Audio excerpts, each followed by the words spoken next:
Goodness is diffusive of itself.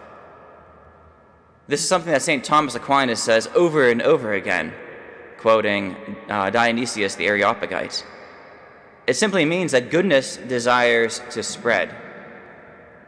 You can't place limits on goodness. You can't put artificial confines on goodness because it always desires to spread.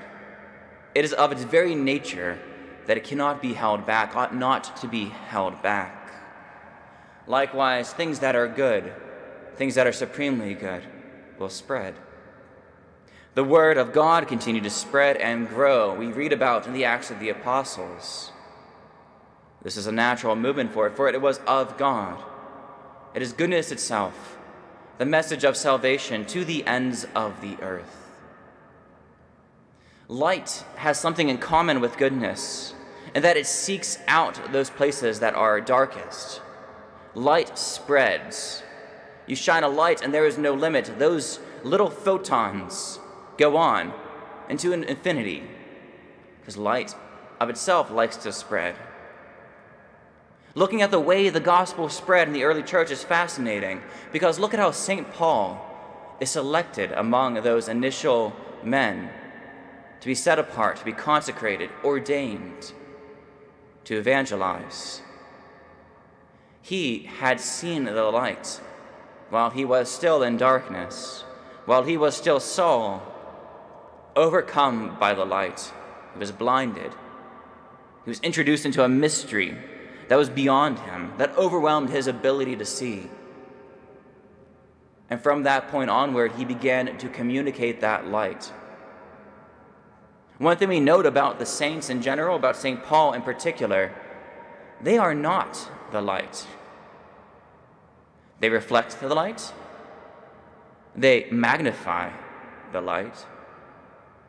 But they themselves are not the light. Christ is the light. He is the light of the world. He is the one seeking out the darkest places of our hearts. He is the one trying to spread his goodness. We could get in the way. We can obstruct. We could try to block it out. We create shadows, but we do not create light. The ideal is that God uses us.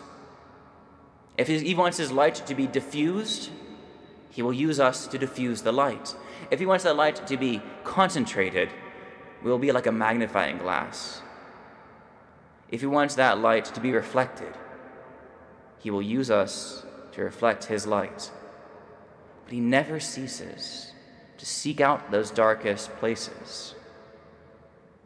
If we are called to be saints, which we are, we have to let Christ work in us. Allow his light to shine in your lives. Allow it to shine in those darkest places. Let him encounter you in a way that is life-changing. And then live your life, always communicating that light. Christ comes to us here in the sacrifice of the Mass as the Holy Eucharist. Here he is spread out, not only in this cathedral, but every single Catholic church around the world. The holy sacrifice of the Mass being offered daily for the salvation of souls. And he wishes to communicate that light to you and through you to a world that is in darkness.